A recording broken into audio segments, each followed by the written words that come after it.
la conférence d'après-déjeuner, c'est toujours un petit peu délicat. Je surveillerai qui éventuellement... On va essayer de ne pas vous inciter trop violemment à la sieste, puisque aujourd'hui on aborde un thème large, panoptique, qui est un peu comment parvenir à initier le défi de la transition écologique. On a aujourd'hui un magnifique cheval de Troie pour réussir cette transition qui s'appelle l'accord de Paris. Alors on peut dire que c'est un cheval de Troie, et il est construit, il est là, il est posé, il ne manque plus qu'à mettre des gens à l'intérieur pour donner une mesure de l'enjeu qui est devant nous en termes de transition énergétique et de sortie des énergies fossiles. Si on regarde l'objectif de 2 degrés,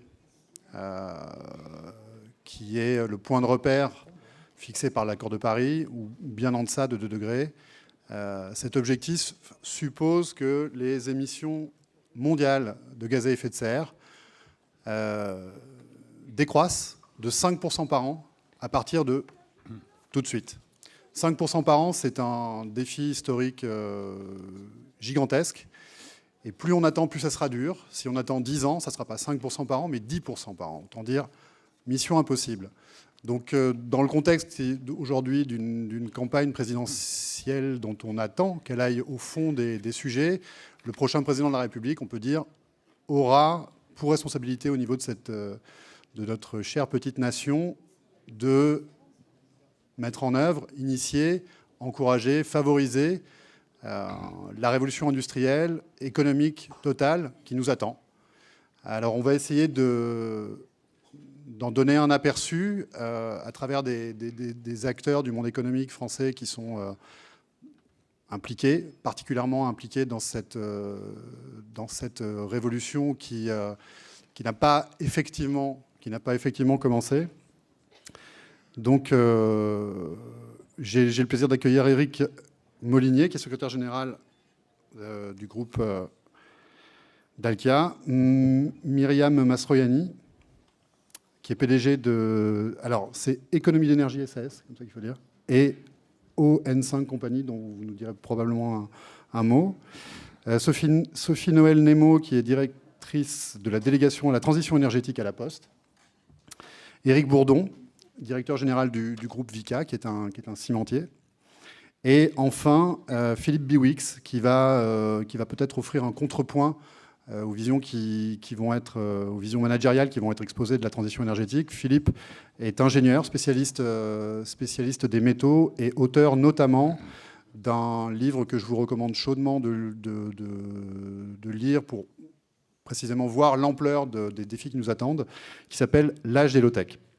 Je vais donner la parole, on va essayer de faire un premier tour de table pour balayer la vision de chacun de ces enjeux que j'ai très brièvement, très succinctement décrits. Et je vais commencer par donner la parole à Sophie Noël Nemo, qui va nous donner un petit peu sa vision de l'enjeu de la transition énergétique du point de vue de la Poste. Merci Mathieu, bonjour. Je pense qu'avant de parler, je vais vous montrer le clip que le groupe La Poste a réalisé pour montrer les enjeux de son engagement dans la transition énergétique du pays et les modalités qu'il a choisi d'adopter. Donc pour commencer, une courte vidéo qui vous donnera un panorama général de notre engagement. I remember when I lost my mind. There was something so pleasant about that place. Even your emotions have an echo in so much space. And when you're out there without care, yeah, I was out of touch. But it wasn't because I didn't know enough. I just knew too much. Cry.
Merci. Donc il faut être crazy pour initier la transition énergétique. Du groupe La Poste. Écoutez, moi je voulais vous montrer ce clip qui tourne à l'intérieur du groupe La Poste pour vous montrer que c'est vraiment un engagement de toutes les entités de notre groupe jusqu'à sa banque et qu'en fait 3 motivations nous animent. D'abord celle de faciliter et d'accélérer la transition énergétique des agents économiques, les entreprises notamment, mais aussi les territoires. Le deuxième enjeu, c'est évidemment un enjeu plus interne, mais c'est d'installer La Poste sur des nouveaux marchés, puisque vous le savez, le courrier diminue, donc nous devons trouver des relais de croissance. Et ces relais de croissance, on les cherche en rapport avec les nouveaux défis de la société. La transition énergétique en est un, et l'importance aussi de la création ou de la consolidation des emplois, puisque je pense que pendant le débat, on pourra se rendre compte qu'il n'est plus utile d'opposer l'emploi et l'écologie. Et c'est vrai que cette diversification de La Poste, ça va servir bien sûr à donner des nouvelles perspectives professionnelles aux postiers, mais ça va aussi permettre, à travers l'insertion, vous avez vu la mention de notre filiale Nouvelle Attitude, insertion par l'activité économique, à travers le recyclage, de permettre à des gens de retrouver un accès au marché du travail. Et enfin, si jamais notre engagement dans la rénovation des logements se confirme, alors l'emploi des artisans qui auront plus de chantiers à faire sera aussi un élément positif. Voilà, donc 3 motivations pour l'engagement total du groupe La Poste. Merci beaucoup. On va essayer de continuer à balayer, dans un premier temps très rapidement, la vision générale des enjeux de chacun. Monsieur Molinier, vous êtes responsable du groupe Dalkia. Vous avez aussi une longue et prestigieuse carrière dans le monde associatif. Comment est-ce que vous voyez cet énorme enjeu que constitue la transition énergétique ? Bonjour à chacune et chacun d'entre vous. Évidemment, pour Dalkia, c'est un enjeu qui est fort. Notre métier, c'est les services énergétiques. Et quand on sait le poids du chauffage dans la part de consommation de l'énergie, notamment en France, on voit toute l'importance qu'il y a à consommer moins et consommer mieux. Et finalement, quand on regarde l'histoire même de Dalkia, depuis sa création en 1937, c'est une histoire constante de décarbonation successive, par étapes. Nos chaufferies étaient d'abord chauffées au charbon, puis au fioul, puis au gaz, et maintenant, de plus en plus, avec les énergies renouvelables et de récupération, qui représentait en 2000 2% de notre mix énergétique et près de 30% aujourd'hui. Voilà, donc on se sent concerné. Et au moment même de la COP 21, on a constitué au sein du groupe un panel, une panoplie de réponses très diversifiées avec le froid, le chaud, l'air comprimé, la géothermie, la biomasse, le biogaz. Bref, on essaie d'avoir l'offre, on pense, la plus complète de la profession pour répondre aux défis énergétiques qui sont les nôtres aujourd'hui. Merci. Myriam Maestroni. Oui, donc Économie d'énergie a été créée en 2011 pour s'attaquer à ce chantier de la rénovation énergétique, puisqu'on parle de 15 millions de logements en France en surconsommation et 100 millions au niveau européen.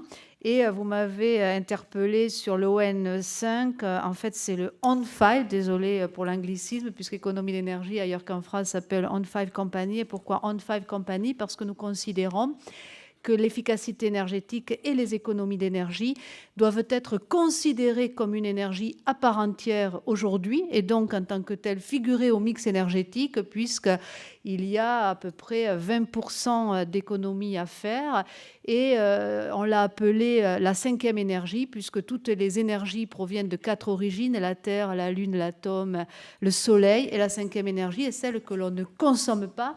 Et un des défis majeurs, bien sûr, et de parvenir à valoriser, à donner une valeur à quelque chose que l'on ne consomme pas, ou exprimé autrement, à mettre en œuvre tous les moyens et tous les investissements possibles pour aller explorer et bien sûr capturer cette 5e énergie qui est présente partout, puisque vous êtes tous des gisements potentiels d'économie d'énergie dans vos maisons, dans vos entreprises. Donc voilà, je crois que c'est un des grands défis. Et bien sûr, ça préfigure une nouvelle économie qui est pleine d'espoir, puisqu'on s'inscrit dans une logique de croissance durable, ce qui est évidemment très nouveau dans notre façon de penser l'économie. Je vous remercie. Éric Bourdon, vous êtes responsable d'un cimentier. Vous allez peut-être nous dire un mot, on ne le connaît pas forcément, Vicat. C'est probablement une des activités dans lesquelles la transition énergétique est la plus compliquée à mettre en œuvre. Vous pouvez nous en dire quelques mots, comment vous voyez cette révolution de la transition énergétique vue de votre activité de cimentier? Bonjour à tous. Donc, effectivement, c'est pas simple. C'est pas simple, surtout que le ciment sert à faire le béton. Le béton a eu, je le mets au passé, une mauvaise image pour plein de bonnes raisons, hein, parce qu'il y a eu des constructions, on sait, dans les années 60-70, de barres d'immeubles qui étaient très moches, très utiles, très fonctionnels, mais très moches. Il y a eu le bétonnage des côtes dans le sud ou sur les plages espagnoles, on le sait aussi. Donc ça a donné une très mauvaise image du béton. Fort heureusement, il y a eu de belles réalisations, alors au niveau architectural, qui ont donné une autre image de ce matériau. Et il reste maintenant à faire en sorte que ce matériau soit bas carbone. Et c'est pas simple. C'est pas simple parce que quand on arrive en disant bonjour, moi je suis dans le béton, je fais du ciment. Ciment, c'est 5% des émissions de CO2 dans le monde, hein. Donc c'est pas rien. Forcément, on n'a pas une écoute immédiatement attentive. Hein. C'est plutôt, prime abord, assez négatif, voire réfractaire. On n'a même souvent pas du tout envie de nous entendre, ce qui est dommage, parce qu'on a de bonnes idées. La société Vicat est une société familiale qui a été créée en 1853 sur la base de l'invention du ciment par un dénommé Louis Vicat, il y a 200 ans. Donc on va fêter cette année le bicentenaire de l'invention du ciment. Je crois que c'était les Romains qui l'avaient inventé. Oui, le ciment romain. Ça marche moins bien, c'est ça? C'est moins bien, d'accord. Non, mais vous avez raison de poser la question. Là, on parle du ciment artificiel qui est recomposé à partir de calcaire, d'argile. Donc, il a recréé la formule qui a permis partout dans le monde, parce que malheureusement, il n'y avait pas de la pouzzolane partout dans le monde, comme les Romains pouvaient en bénéficier. Mais ça a permis dans le monde entier d'accompagner une croissance de l'humanité que l'on a connue, comme vous le savez. Donc, c'est un matériau qui a été extrêmement important dans l'évolution de l'homme, mais aussi avec des effets négatifs. Il ne faut pas se voiler la face, il faut y faire face, au contraire, et l'aborder. Donc je disais des actions pas simples pour obtenir un béton bas carbone, mais en fait, on n'a pas commencé, on est déjà dedans, on a déjà des solutions.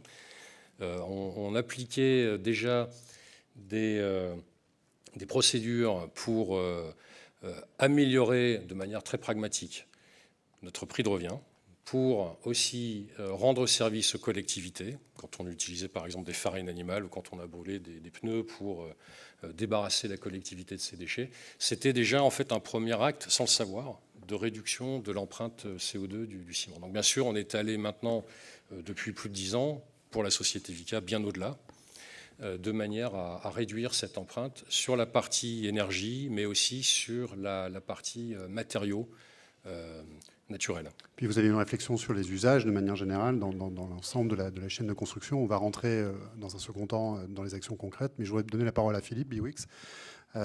Philippe, quand on a discuté pour préparer cette table ronde, je t'ai dit que je t'attribuerais le rôle du bad cop. Donc, peut-être que tu peux nous donner un contrepoint sur l'ampleur, la difficulté de ce qui nous attend quand on parle de transition écologique ou de transition énergétique stricto sensu. Alors, contrepoint, pas tout à fait, mais peut-être essayer effectivement de reprendre un peu de hauteur sur la question systémique. Je pense que sur la capacité à y aller à la vitesse nécessaire et avec l'ambition nécessaire, le 5% par an à partir de l'année prochaine parle de lui-même. On voit bien que ça va être très complexe. Il y a une autre mauvaise nouvelle, c'est qu'en fait, tout ça s'inscrit dans autre chose. C'est-à-dire qu'on n'a pas que le problème de carbone et le problème de changement climatique ou d'énergie fossile. On a aussi plein d'autres sujets. On a des sujets, pour n'en citer que 3, la biodiversité, la question des ressources ou même la question des sols, l'épuisement des sols. Avec l'agriculture française, quand on produit 1 kg de nourriture en France, il y a 1 kg de terre arable qui part à la mer avec l'érosion éolienne ou hydrique. Et quand c'est dans le monde, un kilo de nourriture, c'est 4 kilos de terre arable qui partent parce que les sols tropicaux sont lessivés beaucoup plus rapidement. Donc, l'inquiétude que j'ai, ou disons pour moi l'enjeu, c'est de dire attention à ne pas partir sur du monocritère changement climatique ou CO2, avec finalement un tropisme qu'on connaît bien, qui est le tropisme technologique. C'est-à-dire qu'on voit bien que dès qu'on parle de décarboner l'énergie, on descend très très vite, que ce soit pour des questions d'efficacité ou des questions de décarbonation, sur des questions technologiques. Et donc, c'est les énergies renouvelables, c'est peut-être demain la voiture électrique ou la voiture autonome, qui va permettre de partager mieux et d'économiser le nombre de voitures, ou d'optimiser les trajets, etc., le covoiturage. C'est la question des biotechnologies ou des bioressources pour remplacer un certain nombre de produits issus des énergies fossiles. Mais le problème, c'est que si on reste sur cette question uniquement technologique, très vite, on est rattrapé au moins par deux effets. Il y en a d'autres, mais je vais vous en citer deux parce qu'on n'a pas beaucoup de temps aujourd'hui. Le premier, c'est la question effectivement systémique, c'est-à-dire que les énergies renouvelables, par exemple, font appel à beaucoup plus de cuivre, beaucoup plus d'acier, donc il faut aller chercher des choses un peu spéciales. Dès qu'on est dans des produits électroniques, dans les nouvelles technologies, il faut aller piocher dans des métaux précieux. Il y a les fameuses terres rares, vous connaissez sans doute, qui défraient de temps en temps la chronique parce qu'elles peuvent être utilisées par exemple dans des éoliennes de forte puissance ou autre. Et donc en fait, en remplaçant un vecteur, enfin pas un vecteur, en remplaçant une source par une autre a priori décarbonée, on ne sort pas de la logique extractiviste, c'est-à-dire ce fait qu'on va ponctionner dans la croûte terrestre et à une vitesse de plus en plus rapide. Il faut savoir qu'on va extraire là, dans les 20 ans qui viennent plus de l'ensemble des matériaux, plus de l'ensemble des métaux que tout ce qu'on a fait depuis le début de l'histoire de l'humanité, depuis qu'on est sorti du néolithique. Donc on est dans un extractivisme forcené qui aura forcément une fin, d'une part, et d'autre part, qui a un impact sur l'environnement, qui a un impact sur la consommation d'énergie. 10% de l'énergie primaire aujourd'hui est déjà utilisée pour sortir les minerais et les convertir en métaux. Voilà, donc attention à l'aspect monocritère de l'approche carbone. D'accord, merci Philippe. Donc on a un enjeu technologique, mais ce que tu nous dis, c'est que au-delà de ça, on a un enjeu de révolution des usages. Donc je propose qu'on refasse un tour de table, peut-être en commençant par Madame Maestroni, pour expliciter, peut-être un peu dans le contexte que vient de nous donner Philippe, les actions concrètes qu'à votre niveau, vous entreprenez. Oui, je ne peux qu'abonder dans l'idée qu'il n'y a pas une solution miracle, mais bien plusieurs leviers d'action qu'il faut activer en même temps. Donc je vais peut-être revenir sur celui des économies d'énergie, puisque vous avez compris qu'il me tenait à cœur, mais en mettant en exergue certainement quelque chose d'un peu plus global, qui est le besoin d'articuler l'action publique, collective et individuelle, et cela pour faire émerger des nouveaux marchés, et donc pour créer un intérêt économique réel. Si je prends le cas des économies d'énergie, mais on pourrait décliner cet exemple à d'autres, bien sûr, il est évident que je vous ai un peu fait un clin d'œil en disant vous êtes tous des gisements d'économie d'énergie, sauf que, sauf miracle, et on a un public avisé, personne ne se lève le matin en se disant tiens, comment je pourrais faire pour réduire ma consommation d'énergie ou quels travaux je vais décider de faire dans ma maison pour réduire ma consommation d'énergie. Et donc, on s'aperçoit donc il y a cette action publique avec la réglementation qui va venir quelque part appuyer l'effort de chacun, et bien sûr le numérique, et dans les deux cas on va avoir besoin, on va mettre en équation ces moyens pour arriver à rendre ces marchés suffisamment attractifs. Et moi, ce qui m'étonne et que je partage avec vous, c'est finalement, on ne va pas assez vite, c'est une évidence, mais en même temps, on va plus vite que ce que j'aurais pensé grâce au digital, puisque si je prends l'exemple d'économie d'énergie, en 5 ans, on aura accompagné 500 000 travaux de rénovation énergétique, ce qui est quand même très important. On sera passé de 10 personnes à 150.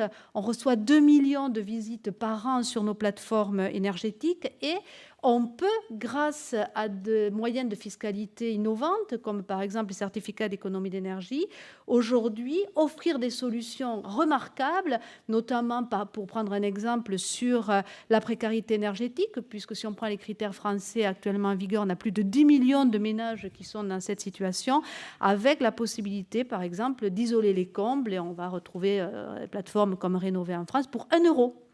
Donc voilà un petit peu le point positif et l'entraînement sur lequel on doit construire, ou l'effet d'entraînement que l'on doit promouvoir avec digital et action publique. Très bien, merci. Éric Bourdon, comment est-ce qu'on fait concrètement alors, quand on est cimentier pour faire cette transition? Alors ça commence tout d'abord par un engagement fort de la direction générale et de l'actionnaire. Alors dans notre cas, c'est facile puisque donc on est un actionnariat familial et avec la majorité des parts dans la famille Vicat. Donc il y a une décision très forte pour s'inscrire dans l'éco-conception. Alors vous pourrez me dire pourquoi, parce qu'à la limite, cimentier, nous-mêmes, nous sommes implantés dans plusieurs pays. On pourrait très bien mettre le paquet sur nos investissements en Turquie et puis importer le ciment ou le produit semi-fini sur nos chers ports français et niveau ni connu, ça passe. Bon, non, parce que notre président actionnaire a clairement décidé de maintenir ces outils de production en France, et particulièrement dans la région Auvergne-Rhône-Alpes, qui est la région d'origine de la compagnie, maintenir les emplois. Alors pourquoi aussi ça? Parce que c'est un métier très local, très local. Une cimenterie, son marché, c'est à peu près 90% 100 km autour de l'usine. Une centrale à béton, c'est 20-25 km. Donc, et tout ça avec des produits locaux. Parce que tout ça est très lourd. Tout ça est très lourd, c'est pondéreux, donc il faut... Ça réclame beaucoup d'énergie. Voilà, tout à fait, donc il y a intérêt... on devrait, c'est criminel de transporter du ciment sur du ciment standard, je dis bien, sur des centaines de kilomètres, que ce soit en camion ou en bateau. Et puis je crois qu'il y a un enjeu de ressources aussi. Tout à fait. Matières premières, de limites physiques. Voilà. Donc un engagement, j'ai essayé d'expliquer la raison pour laquelle... Vicat est engagé fermement par le plus haut niveau, par son actionnaire donc, dans cette démarche. Ensuite, quelles sont les actions? Alors bon, tout d'abord, il y a l'engagement qui doit être décliné dans les équipes en interne. Donc là, je ne vais pas rentrer dans le détail parce que on y passerait des heures, mais c'est clair que c'est un message qui est très fort. Moi, d'ailleurs, je ne suis pas du tout le directeur de la communication, je ne suis pas du tout directeur RSE ou environnement, je suis un directeur général opérationnel. Voilà, je suis en charge de l'activité du ciment en France et en Italie. Je m'occupe de la direction scientifique et de la direction technique. C'est la première fois que je communique là, donc ça se voit peut-être. Mais c'est opérationnel et moi dans mes équipes, je décline la décision du patron actionnaire et il n'y a même pas à discuter, c'est par là qu'on va. Et de toute façon, après, pour que ça marche, il faut que ça ait du sens. Donc ça a du sens pour l'actionnaire, il faut que ça ait du sens après dans les équipes. Donc on discute énormément, je parle beaucoup d'humain, je ne parle pas de technique. On discute énormément avec nos partenaires sociaux, les délégués syndicaux, on discute avec, au sein des diverses instances, délégués du personnel, comité d'entreprise, CHSCT, etc. On discute aussi avec les familles de nos personnels, puisque les personnels habitent autour des usines, ils sont très intéressés de savoir ce qui se passe là-dedans. Donc on organise des visites pour les familles, on organise des visites pour les collectivités, pour nos voisins, pour les élus bien sûr, parce qu'il est aussi important qu'ils comprennent ce que l'on fait. Donc c'est énormément de communication, mais extrêmement concrète. Voilà. Et on aime bien, comme on dit, taper la balle, discuter avec les gens, interagir, pour savoir si ce que l'on fait tient la route et s'ils n'ont pas d'autres idées plus intéressantes. Et vous pouvez nous dire un mot de techniquement, comment vous faites pour alléger l'empreinte finalement de votre activité? Oui, tout à fait. Donc j'ai abordé tout à l'heure le sujet de la... Alors il y a l'usage tout d'abord, l'usage du béton. En réalisant des formulations de béton et donc à base de ciment qui permettent d'obtenir un matériau très durable, qui peut... le viaduc, le pont de Souillac a été construit en 1823. par Louis Vicat. Il est toujours debout. Donc ça, c'est une preuve de durabilité. Le viaduc de Millau, par exemple, la garantie qui a été donnée, c'est 120 ans. Donc c'est un matériau extrêmement durable, ce qui fait qu'il n'y a pas besoin de le casser, de le remplacer souvent. C'est un premier point. Donc on va à fond sur cet aspect durabilité. Bon, ça, c'est un cas. Après, le béton a une capacité à emmagasiner l'énergie thermique. Donc c'est un outil, une inertie thermique dans le bâtiment qui permet d'éviter les grandes fluctuations du chauffage. Voilà. Bon, je suis désolé pour M. Molinier, on consomme du coup un peu moins, mais ça va dans le bon sens. J'en parlerai tout à l'heure. Ça va dans le bon sens. Ensuite, on développe des matériaux. Alors même si j'ai dit que c'était extrêmement durable, il y a quand même un moment donné, il faut le casser. Hein. On le voit bien, pas loin d'ici, à la Défense, on est en train de déconstruire pas mal de tours en béton, et ces bétons sont réemployés. Donc soit en grave routière, soit en granulat, soit en matière première pour refaire du ciment. Le béton est une matière minérale complètement recyclable. C'est peu connu. Ensuite, on travaille aussi toujours sur l'usage, sur de la mousse de béton, de manière à avoir une propriété d'isolation thermique avec un produit minéral recyclable, encore une fois, et facile à mettre en œuvre. La mousse, on l'a créée sur place, donc comme ça, on ne transporte pas d'air. Donc on limite l'impact transport. Voilà, ça c'est pour l'usage. Après, il y a une grande confusion très souvent entre le béton et le ciment. Hein. Le béton, c'est 1 mètre cube de béton, c'est à peu près 2 à 2,5 tonnes de matière, hein, le poids d'1 mètre cube de béton. Et là-dedans, il n'y a que 250 à 300 kilos de ciment. Et c'est uniquement cette part qui porte le poids de CO2 du béton. Le reste, c'est du caillou et de l'eau. Ensuite, alors qu'il y a une part de CO2 si on le transporte très loin, bien sûr. Le ciment, ensuite, est lui-même composé de matières qui sont, par exemple, de la pouzzolane, ça peut être du calcaire, donc 0 CO2, et un produit semi-fini que l'on appelle le clinker, qui lui porte, c'est là où on concentre vraiment la part de CO2 dans le ciment. Donc il faut bosser là-dessus. Alors il faut d'abord, dans le ciment, réduire la part de ce clinker. Donc on le fait déjà. On utilise du laitier, des cendres volantes, de la pouzzolane, je l'ai cité. Ça, ça existe déjà aujourd'hui.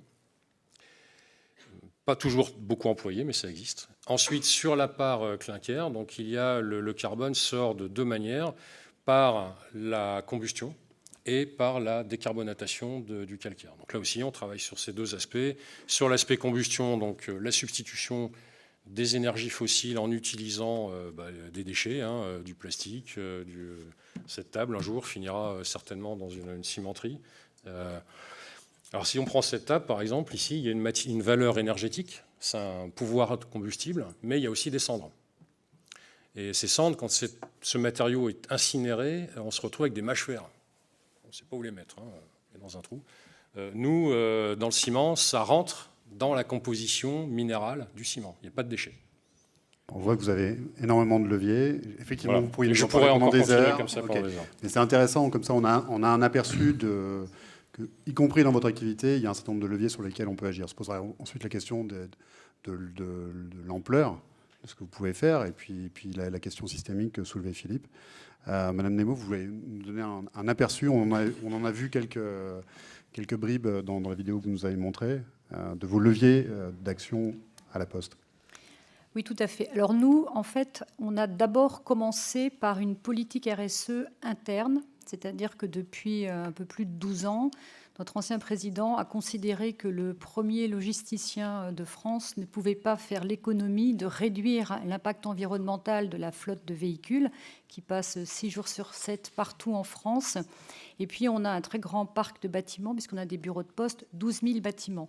Donc, on a mené, dès le départ, une politique ambitieuse qui nous a conduit à réduire systématiquement les émissions de CO2, émises notamment quand on distribue le courrier ou les colis au domicile.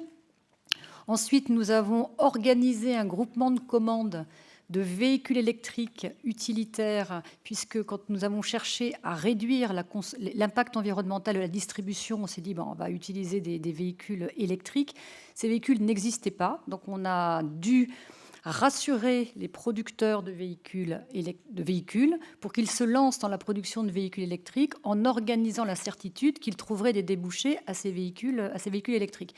Nous avons aujourd'hui la première flotte électrique du monde, ce qui veut dire le retard par rapport à l'objectif de contenir le réchauffement climatique sous les 2 degrés. Si la Poste, avec 28 000 véhicules électriques, dont 23 000 vélos, est la première flotte électrique du monde, c'est qu'il y a encore beaucoup de chemin à faire par toutes les entreprises. De ces acquis pour nous-mêmes, nous avons assez légitimement puisé la compétence de construire des solutions de transition énergétique pour les entreprises et pour les collectivités. Nous avons, Myriam en parlait, nous avons une action autour de l'accélération de la rénovation des logements individuels, puisque la loi transition énergétique estime qu'il faudrait rénover au moins 500 000 logements par an. Aujourd'hui, on est un peu en dessous de 300 000. Donc nous avons considéré qu'avec notre connaissance de l'adresse et du terrain, avec notre réseau humain de facteurs, nous pouvions accompagner très concrètement une collectivité qui veut réduire la facture énergétique liée à ces passoires thermiques qui surconsomment, qui gaspillent de l'énergie. Donc nous avons une capacité de repérer où sont les logements les plus énergivores et ensuite d'envoyer des facteurs pour discuter avec le citoyen sur est-ce que vraiment sa facture ne pourrait pas être réduite avec une meilleure isolation, puis de le mettre dans le chemin de travaux à réaliser pour isoler, pour rénover énergétiquement son logement. Côté transport, parce que le bâtiment, c'est 44% de la facture énergétique du pays. Donc, agir sur le logement, c'est vraiment agir pour la transition énergétique. Nous avons bien sûr capitalisé sur notre expérience des transports électriques, mais pas seulement. Et là, je rejoins l'importance du comportemental. Avant même de changer les véhicules, des véhicules thermiques par des véhicules électriques, nous avons formé les facteurs à l'éco-conduite et nous sommes maintenant en capacité d'aider les entreprises et les collectivités qui ont un parc de véhicules et donc des chauffeurs, eux aussi, à se former, à mieux conduire, ce qui veut dire émettre moins de CO2 et ce qui veut dire aussi avoir moins d'accidents.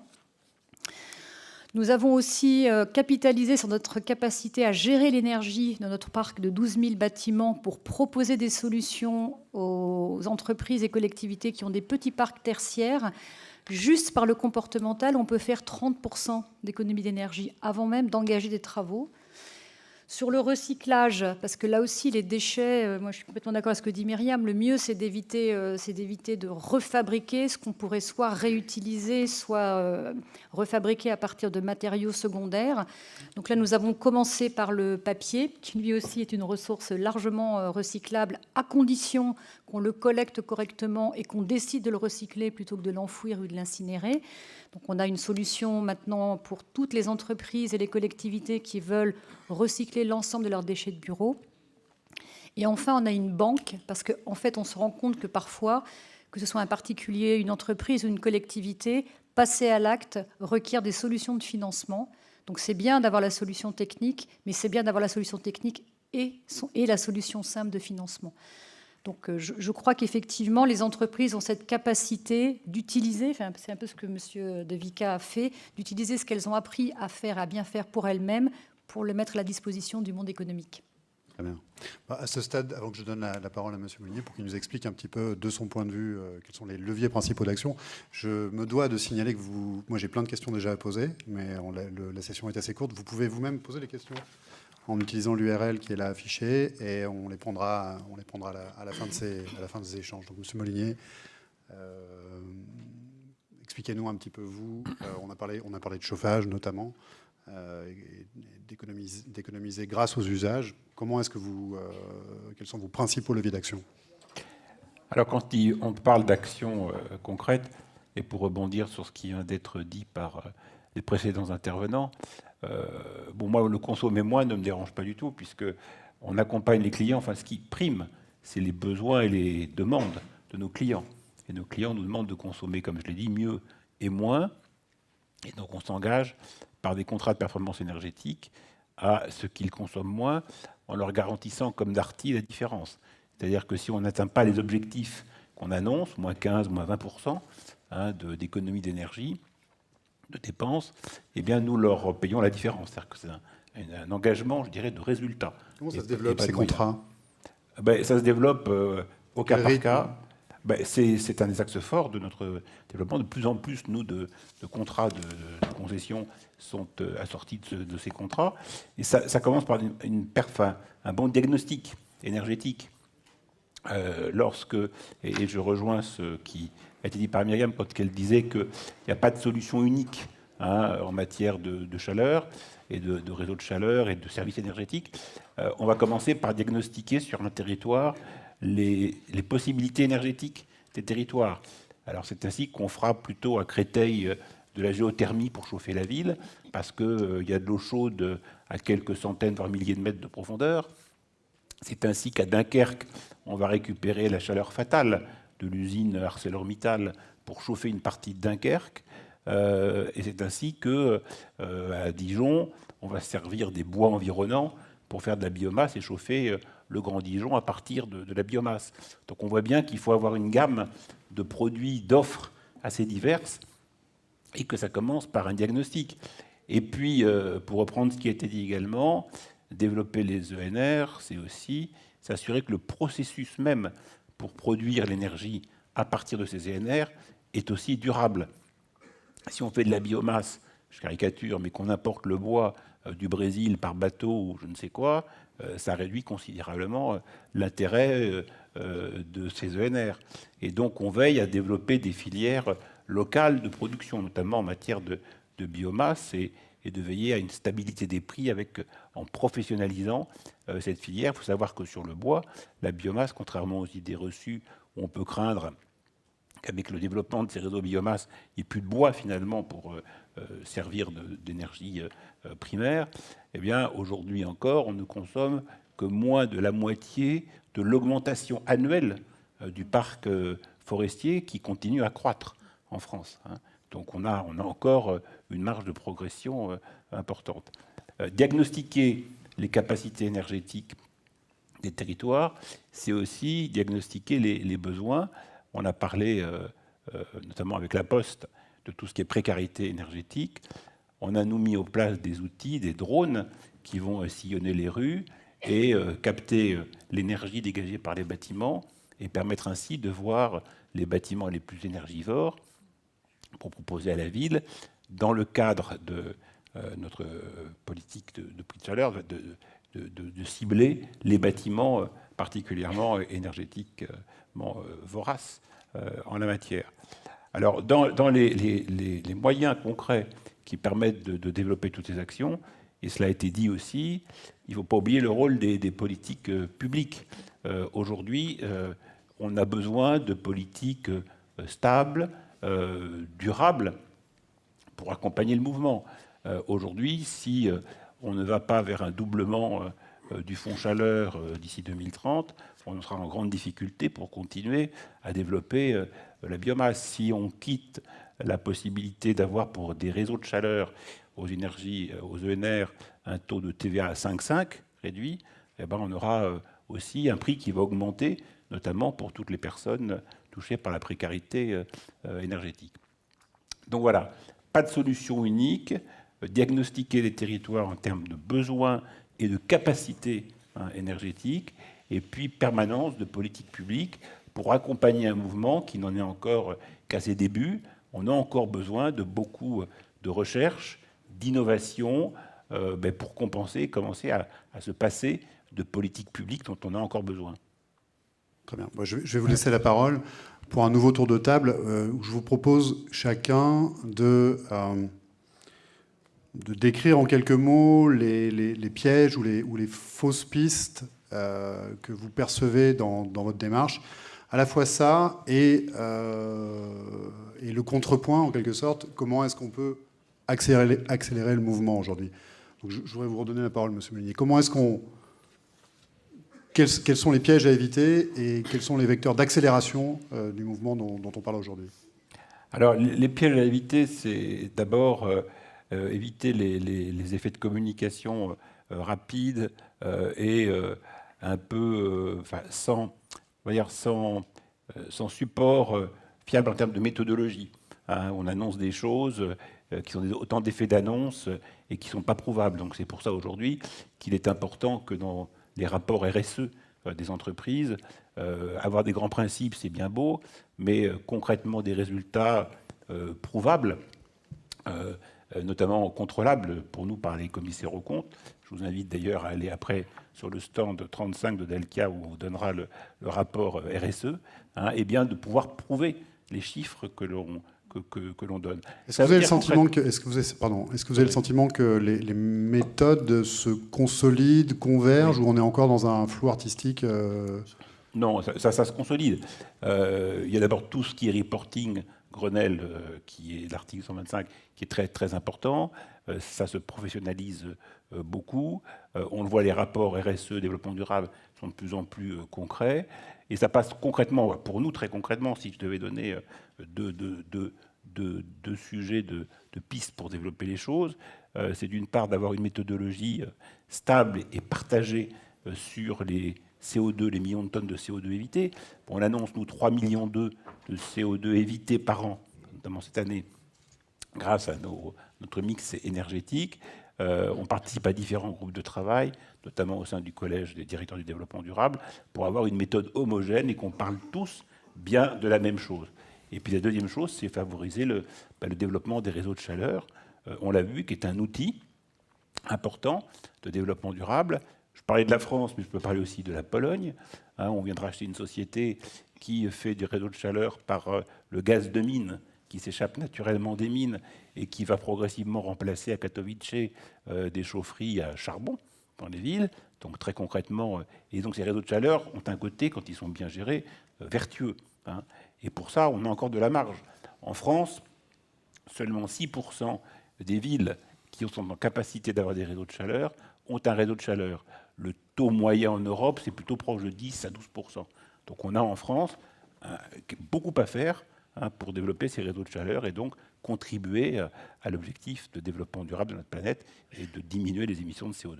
Parfait, merci. Madame Nemo, les fausses pistes et les vecteurs d'accélération ? Alors moi, j'ai identifié 3 fausses pistes. La première serait de tout miser sur le miracle technologique. On n'a pas besoin d'attendre la technologie, même si elle nous aidera, évidemment. On peut déjà agir par l'évolution de nos comportements. Ça, je ne sais pas si vous avez vu le film Demain, ou si vous allez sur les réseaux sociaux, il y a déjà beaucoup de façons de contribuer à la meilleure ou la moindre consommation d'énergie, au fait de mieux gérer ces déchets qui sont en général surtout des ressources.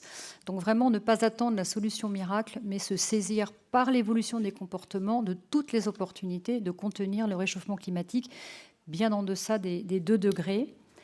Une fausse piste aussi serait de continuer à opposer emploi et écologie. Je pense que si on arrive, nous, les entreprises, à prouver à quel point prendre en compte les préoccupations écologiques, c'est aussi une source d'emplois nouveaux, d'emplois qualifiés, alors sans doute on fera sauter quelques peurs ou quelques freins qui aujourd'hui peuvent laisser penser que on verra plus tard pour l'écologie, d'abord réglons le chômage. Je pense qu'une des solutions au chômage, c'est aussi d'aller de façon volontariste sur des nouvelles filières, sur des nouveaux métiers.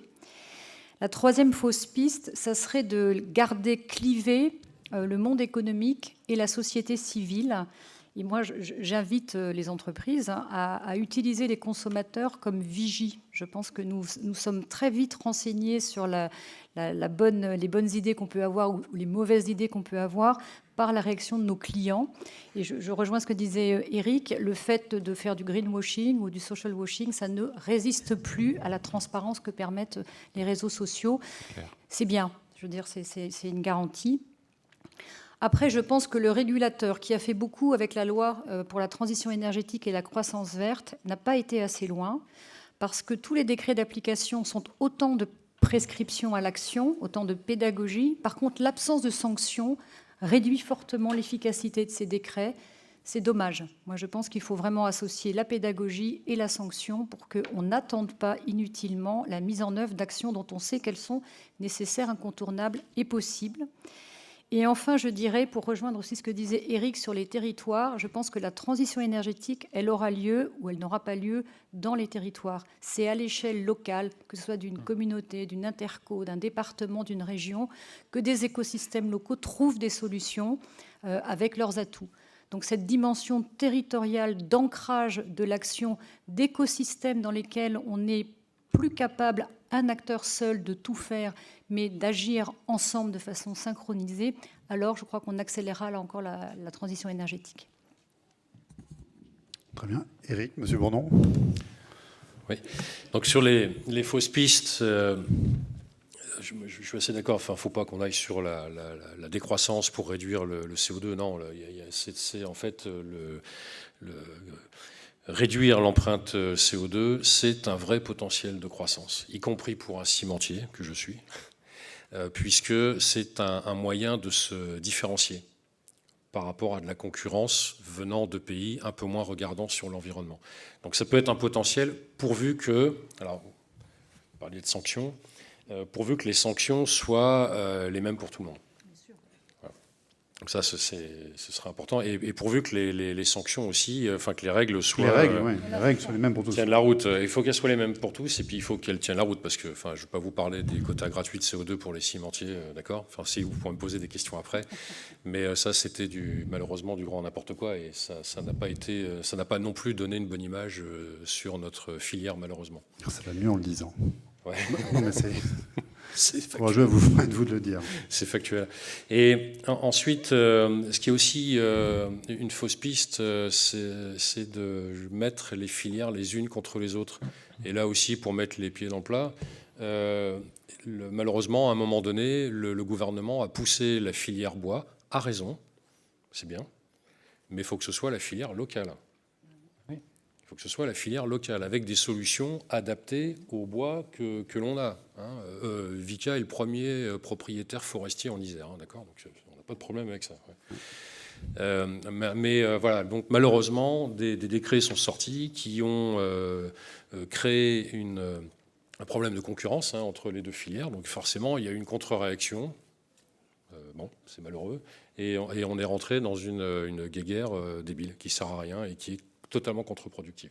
Donc aujourd'hui, nous, on plaide pour les solutions mixtes qui comprennent du béton, du bois, de l'acier, bref, tout ce qu'il y a, de la paille, tout ce qu'il y a localement et qui a du sens pour le territoire. De toute façon, ça rejoint ce que disait M. Molinier et puis Philippe Biwix au début. Il faut avoir des méthodes comparables, des règles du jeu communes et une vision systémique des ressources. Et si je peux encore un point sur on a beaucoup parlé de carbon capture and storage. C'est la capture du CO2 et donc il faut le comprimer pour le liquéfier, c'est un petit peu d'énergie. Après, il faut le transporter pour aller dans un endroit où on peut le stocker dans un ancien puits de pétrole. Donc, ce n'est pas forcément une solution pour tous. C'est certainement une solution très localement à proximité des anciens puits de pétrole, il n'y a pas de problème, mais pas pour tout le monde. Donc, nous, on travaille beaucoup sur le carbon capture and usage, donc la valorisation, l'utilisation du carbone capturé. Et donc, on a besoin de technologie encore. On est obligé il y a des solutions qui existent, il y a des briques technologiques qui existent. Ça coûte cher encore, donc il y a encore du développement à faire pour optimiser ça, réduire les coûts et pouvoir aller dans un vrai usage raisonné du CO2. Myriam Maestroni, même exercice, les fausses pistes, les leviers, les vecteurs d'accélération du changement. Alors, je pense qu'il faut déjà continuer à favoriser un environnement global le plus favorable possible. Donc, en clair, ni surestimer ni sous-estimer la réglementation, puisqu'on en a besoin, que ce soit la réglementation post-Kyoto et j'espère bientôt la réglementation post-accord de Paris. Mais aux côtés de cette réglementation, on doit continuer à avoir une mobilisation citoyenne qui est extrêmement importante, hein, des ONG, mais pas que. Tous les faiseurs d'opinion comptent. Je pense aux États-Unis où Al Gore a montré le chemin en 2005 en favorisant cette prise de conscience sur le changement climatique, suivi par des gens comme Schwarzenegger qui est passé du Hummer au R20, ou encore DiCaprio. Et je prends évidemment, vous l'avez compris, l'exemple américain, puisque sous l'ère Trump, on a des incertitudes qui émergent. Et puis, bien sûr, la mobilisation de nous tous consommateurs ou employés SUMER. Nous, on travaille beaucoup avec des grandes entreprises qui, on en a parlé tout à l'heure, Madame Nemo en a parlé, on veille à avoir leurs collaborateurs extrêmement mobilisés déjà à titre individuel dans la RSE ou les approches de développement durable. Deuxième sujet, c'est bien s'assurer qu'il y a un écosystème globalement actif. Personne n'a la solution et toutes les parties prenantes, au fond, avons de nouveaux rôles ou nouvelles missions à accomplir. Bien sûr, je pense aux énergéticiens qui se sont vus dans l'obligation d'aider leurs clients à consommer moins, ce qui, il y a 10 ans, était vu comme complètement contre nature, bien sûr. Mais il y a évidemment un effet domino à cela, puisque les consommateurs d'énergie deviennent, on vient de le voir avec le cas de Vicat, gisement d'économie d'énergie. On va avoir toute la filière, les metteurs en œuvre, des installateurs, les distributeurs, les fabricants de matériel qui deviennent des facilitateurs d'économie d'énergie. Donc, on parle de ces nouveaux rôles, ces nouvelles missions qu'il va falloir accompagner. Et puis, on va voir se mobiliser tout un tas d'acteurs totalement inattendus qui auraient cru il y a, je ne sais pas, moi, 5 ans ou 10 ans que la Poste, par exemple, allait se mobiliser. Mais je pense aussi aux banques, aux assurances, à la grande distribution, qui aujourd'hui est rentrée de plein pied dans ces nouveaux métiers. Ça a été dit, mais je le répète, parce que je trouve que c'est très important, les technologies continueront à être importantes parce qu'on a besoin, par exemple, de stocker et de mieux stocker l'électricité, mais le pari de la surtechnologie, et c'est le fameux échec de Nest, on ne peut pas faire de l'efficacité énergétique, notamment en B2C, donc chez nous tous, en se disant qu'une boîte, même si elle est très smart, va réfléchir à notre place. Et je pense qu'il faut, par ailleurs, ça a été dit, mais je le répète, ne pas commettre l'erreur de négliger les nouveaux métiers, les nouvelles compétences, les nouveaux talents à mettre au service de la transition énergétique. On est encore en France avec une filière de plombiers, pour prendre qu'un exemple. Il faut 7 ans, m'a-t-on dit, pour changer un programme. On devrait déjà être à l'ère des énergéticiens rénovateurs. Ce sont des métiers dont on a besoin, qui n'existent pas encore. Et je pense que le sujet deviendra européen. On en est encore à penser l'Europe de l'énergie, dont on sait tous qu'elle a été un échec, puisqu'on est sur une Europe de l'énergie totalement balkanisée. Il me semble que ce serait important, si je passe du micro au macro, de réfléchir d'ores et déjà à l'Europe de l'efficacité énergétique ou des économies d'énergie, où je pense qu'il y a des succès à marquer. Et enfin, dernier point. Je crois qu'on est dans une démarche qui est vraiment inspirée du développement durable, qui nous a appris que ce sont les petits ruisseaux qui font les grandes rivières, dans nos actions à tout niveau, et où le parfait est l'ennemi du bien. Et en l'occurrence, on a beaucoup parlé de rénovation énergétique intégrale. Aujourd'hui, force est de constater, je m'en réjouis, qu'on revient à de la rénovation énergétique étape par étape, où on ne va pas se retrouver à tout faire d'un coup, mais on va se donner 3, 5, 10 ans pour faire monter en performance, en gamme, la performance énergétique de notre logement. Donc, je crois qu'il y a tout ça à prendre en compte pour travailler dans cette nouvelle économie plus respectueuse de l'environnement et où il y a de la croissance, je le répète. Merci beaucoup. Philippe Biwix, tu as le mot de la fin, un petit peu tes réactions, avant qu'on prenne les questions, tes réactions, ton regard, tes critiques éventuelles sur ce qui a été dit. Je commence par le positif, parce qu'il faut faire quand même un peu de positif, c'est qu'on voit bien qu'il y a une foultitude d'idées, d'innovations, de choses qui se mettent en œuvre, que le gâchis actuel est immense, donc on en a énormément sous le pied. On parlait des logements énergivores, on parlait de process industriels qui peuvent être optimisés, les énergies fatales, etc. Très bien. Mais tout ça, finalement, ça s'adresse à des économies d'énergie que j'appellerais unitaires. C'est-à-dire, je vais améliorer la consommation d'un logement, je vais améliorer la consommation d'un process industriel, d'une tonne de ciment, etc., etc. Le problème, c'est qu'à l'autre bout, on regarde ce qu'on émet. Alors, ce qu'on émet, il faut inclure un peu l'effet des imports-exports, etc. Mais quand on réintègre ça, on s'aperçoit que ça ne baisse pas, quoi. Et ça ne baisse pas parce qu'entre les deux, il y a l'effet volume. Et qu'il y a un truc qui s'appelle, malheureusement, entre les deux, l'effet rebond. C'est-à-dire que j'ai beau gagner en coût unitaire, et comme le volume augmente, ou que le volume ne baisse pas, ou qu'il y a pour plein de raisons, ça monte. Alors, il y a l'exemple un peu emblématique de l'informatique. Vous savez, il y a plein de choses qui se passent dans le Green IT. Je suis sûr qu'il y a des exposants sûrement sur ces sujets-là. Les progrès en termes de consommation énergétique pour stocker ou pour transporter un octet d'informations sont époustouflants. Époustouflants. C'est-à-dire ce qu'on faisait, les data centers qu'on faisait il y a 10 ans, ça n'a rien à voir avec les data centers d'aujourd'hui. On gère beaucoup mieux la climatisation, on arrive à marcher à des températures plus hautes, etc. Malheureusement, le volume, le trafic a juste explosé. C'est des multiplications par 100. Donc, on a beau gagner 10, 20, 30, 40, 50%, si ça explose en même temps, voilà. Donc, comme on en est à stocker maintenant des états octets, c'est-à-dire 10 puissance 21, encore un effort et on sera au nombre d'étoiles dans l'univers. Il faut encore multiplier ça par un facteur 1000, mais avec le big data, ça ne va pas tarder. Donc, et c'est vrai dans plein d'autres secteurs. Tout le monde s'est ébahi devant le fabuleux autopartage et les plateformes numériques qui permettent de partager, d'être à plus que 1,1 ou 1,05 personnes par voiture, certes. Sauf qu'il y a des gens qui font des déplacements qu'ils n'auraient pas fait sinon, et que quand on regarde à la fin la consommation de carburant en France, elle ne baisse pas. Donc voilà, on a ce problème d'effet rebond. Et donc la question, c'est la question de l'ambition qu'on doit se mettre et la question de la sobriété. Il faut poser la question de la sobriété.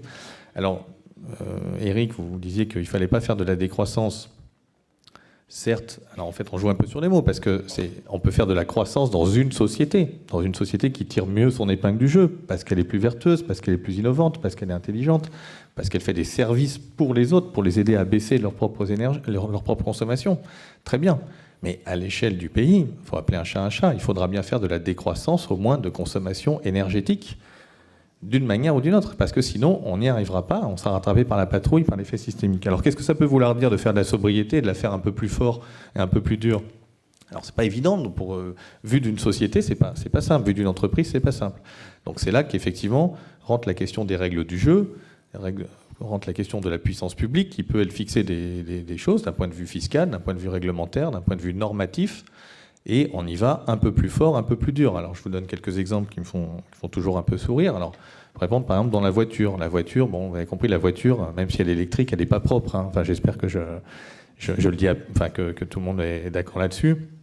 C'est peut-être un peu plus propre et un peu moins émetteur d'émissions localement dans les villes, et elles en ont bien besoin, donc pourquoi pas. Mais, je veux dire, d'un point de vue énergétique au niveau mondial et d'un point de vue utilisation de ressources, etc., une voiture, c'est une horreur pas recyclable. Pensez juste à comment la peinture ou la boîte de vitesse avec des alliages différents, etc., et la composition de toute la voiture, ou même des pneus, ce que tout ça va devenir. On est très loin de l'économie circulaire. Donc la voiture propre, c'est le vélo. Alors on peut l'autoriser électrique si la tournée du facteur est effectivement très très grande. Mais c'est ça la cible. C'est la civilisation du vélo. Si on ne va pas à la civilisation du vélo, on ne s'en sortira pas. Et donc, évidemment, on ne va pas tous passer demain matin au vélo. C'est un peu compliqué parce qu'on a construit un urbanisme autour d'une autre mobilité. Mais on pourrait déjà, par exemple, gagner énormément avec des aspects réglementaires. C'est-à-dire qu'une voiture, vous pouvez décider de faire une voiture à 1 ou 2 litres au 100, soit vous la faites ultra technologique avec les mêmes capacités qu'aujourd'hui, la même vitesse, la même accélération, les mêmes crash tests, soit vous faites un pot de yaourt qui fait 5 ou 600 kg et qui ne dépasse pas 70 km/h. Et vous allez faire d'un claquement de doigts une voiture qui fait moins de 2 litres au 100, sans aucune technologie complémentaire, accessible demain matin. Simplement, il faut que la puissance publique dise « je réinstalle une vignette, par exemple, avec je paye une taxe au kilo ». Et puis donc, la voiture qui fait 1,3 tonne, très rapidement, va s'apercevoir qu'on ne peut plus tellement la conduire. Alors c'est liberticide, c'est affreux. Et vous savez qu'on ne peut pas conduire un AMX-30, ancien char de l'armée française, sur le périphérique. La puissance publique a déjà décidé qu'il y a des choses qui pouvaient circuler, d'autres pas.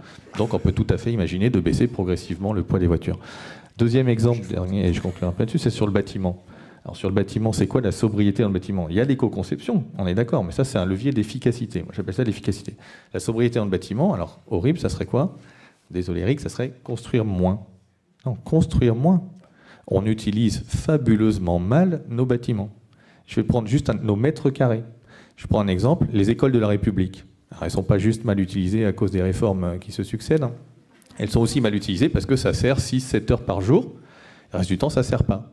Alors, on pourrait très bien imaginer avec des programmes d'architectes, des gens dont c'est le métier, avec des circuits de clés, avec des gens à qui on fait confiance, que ça soit des espaces qui accueillent des clubs, des médiathèques, des trucs, des réunions le soir. Alors il faut du respect, il faut une innovation sociétale, culturelle autour de tout ça. Hein, ça demande, mais ça serait possible. Au lieu de construire d'un côté une école et de l'autre côté une médiathèque ou une maison des associations, etc., etc. Voilà. Et donc, et l'autre aspect, l'autre sobriété dans le bâtiment, c'est une fois que vous l'avez construit effectivement, c'est de chauffer moins, de baisser la température de consigne. Ça paraît complètement stupide et affreux, mais c'est tellement plus efficace, plus rapide qu'un grand programme de rénovation thermique. C'est très simple, il suffit d'enfiler un pull. Alors ça paraît un peu low-tech, quoi, effectivement, mais il faut savoir que, vous savez, le Japon, par exemple, qui est un peu pris dans la tourmente post-Fukushima, cet automne, le Premier ministre du Japon s'est baladé avec son pull en V, hein, avec sa cravate, et incitait tous les salariés à mettre un pull au travail pour pouvoir baisser la température de consigne. Donc ça, là aussi, ça peut paraître aujourd'hui liberticide et complètement stupide, mais on en reparlera dans 10 ou 20 ans, et l'effet est absolument diabolique. Merci Philippe. Il nous reste un petit quart d'heure pour prendre quelques questions.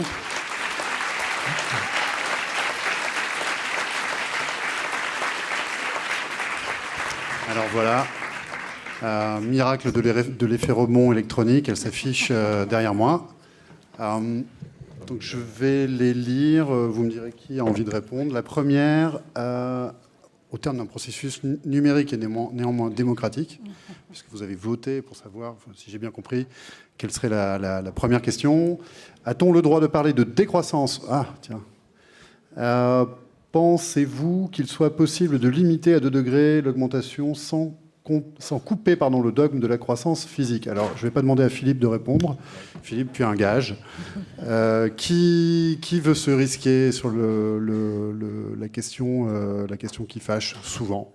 Pas forcément, mais souvent. Eric, peut-être? Je peux répondre. Ouais, Oui. Madame Nemo? Oui, moi je voulais effectivement conclure sur la nécessité d'inventer de nouveaux modèles de croissance et pas de décroissance, de croissance. Je pense que tout ce qui est ce qu'on appelle l'économie circulaire, qui est en fait l'économie de la ressource, je pense que c'est quelque chose d'accessible dès lors que depuis la conception, on réfléchit à ce que deviendra le produit, le matériau, une fois le premier usage terminé. Je pense qu'on est à l'aube de l'économie du partage, qu'on appelle aussi l'économie collaborative, et qui peut permettre de faire ce que disait Philippe en termes d'utilisation multiple d'un même local, c'est-à-dire qu'on arrête d'être bijectif sur un local égal à un usage. Je pense qu'on a beaucoup à inventer encore sur l'économie des circuits courts. Je pense que je reviens sur mon idée d'importance de la maille territoriale. Mais il y a sans doute beaucoup de choses qu'on pourrait faire à une maille très locale et qui réduirait l'impact, notamment énergétique, des circuits longs. Donc moi, je pense qu'effectivement, on peut continuer la croissance physique en adaptant les modèles de croissance aux réalités de raréfaction des ressources naturelles, effectivement de locaux qui existent et qui sont sous-utilisés, et enfin de réinventer l'animation locale, y compris dans les monnaies complémentaires, les monnaies locales. Donc oui, je pense que c'est possible. Merci. La question suivante, je la résume, c'est la question de la place du politique. Alors j'ai un rôle d'animateur ici, mais je me permets de... Parce que c'est une question qui me tient à cœur. Je dirige le Shift Project, donc, qui est une association d'intérêt général qui tâche de pousser à la roue de la transition. Et on est en train de lancer un manifeste adressé aux politiques par un certain nombre de responsables du monde économique pour bâtir une stratégie à la hauteur ou à la mesure de l'accord de Paris. On en est loin, je pense qu'ici, dans cette salle, on en est conscient, et donc je vous invite à aller regarder sur le site du Shift Project, le manifeste pour décarboner l'Europe. Je referme la parenthèse. Qui veut répondre sur l'absence, la place nécessaire du politique, son absence supposée? Je ne sais pas, peut-être monsieur Molinier? Oui, moi j'ai peut-être un ou deux éléments de réponse. Le premier, et je l'ai un peu dit tout à l'heure, c'est qu'on est au début d'un mouvement, qu'il faut l'initier, qu'on a besoin d'incitation politique. J'ai donné quelques indications tout à l'heure. Il y en a un autre qui me paraît fort et dont on n'entend plus parler, alors que la campagne présidentielle devrait je pense, développer ces idées-là, c'est tout ce qui tourne autour du prix du carbone. Aujourd'hui, nous, je vois bien dans nos... C'était la question suivante, donc c'est parfait. Ah bon. Non, allez-y, au C'est contraire. très lié aux Au politiques contraire, publiques. bien sûr. Ce prix du carbone, je ne suis pas sûr que la trajectoire annoncée soit suffisante pour atteindre l'objectif. Nous, très concrètement, ça veut dire quoi aujourd'hui? C'est qu'il faut vraiment des maires, des patrons d'agglos très visionnaires pour accepter de s'engager sur un investissement, chaufferie biomasse, etc., alors que le prix du gaz est très bas et qu'économiquement, eh bien, il a plutôt intérêt aujourd'hui, parce qu'il n'envisage pas forcément une remontée du prix du gaz à moyen terme, de rester avec une chaufferie gaz classique. Donc il n'y a pas Mais un vous savez élément, que et c'est maintenant qu'il faut le faire. C'est pas dans 10 ans, c'est maintenant qu'il faut le faire. Donc c'est juste une affaire de courage politique, d'implication, de conscience que c'est un enjeu crucial. Ça fait la réforme du marché européen des quotas d'émissions.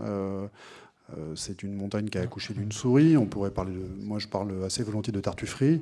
Qu'est-ce qui manque pour convaincre, à part signer le manifeste pour décarboner l'Europe, qu'est-ce qui manque pour que le politique s'y mette? Écoutez, On le pousse. Oui, ça c'est le courage. C'est de passer à l'action, le courage pour avancer et prendre ces fameuses mesures en essayant d'ouvrir son esprit au fait que, certes, quand on parle d'augmentation du prix du carbone, on parle d'augmentation de taxes, etc., mais il faut bien voir derrière tout ce que ça génère moi, je parle de ce que je connais, les réseaux de chaleur, d'emploi local. Car la biomasse, c'est des filières d'emplois locaux non délocalisables. En plus, pour un emploi créé direct, il y en a 6 qui sont créés autour de la sous-traitance, des achats, etc. Donc voilà, c'est un investissement sur le moyen terme. Mais pour revenir à la notion de croissance de tout à l'heure, qu'est-ce qu'on appelle croissance? Est-ce qu'elle se mesure qu'à l'aune de l'économique et d'une augmentation en euros du PIB? Est-ce qu'on peut pas parler aussi d'intensité, la qualité de la croissance? La meilleure utilisation de bâtiments d'école, par exemple, ça veut dire qu'on ne construit pas plus de bâtiments, qu'on les utilise mieux. Donc il y a une croissance de l'activité humaine, de la richesse humaine, qui ne se mesure pas qu'à l'aune d'une augmentation de PIB en euros. Voilà. Vous vouliez ajouter un mot là-dessus? Oui, moi je voulais dire qu'il y a sans doute une question de courage politique, je partage, mais je pense que tant que les politiques sentiront que les électeurs privilégient le chômage en l'opposant aux préoccupations écologiques, il y aura un frein au discours politique complet.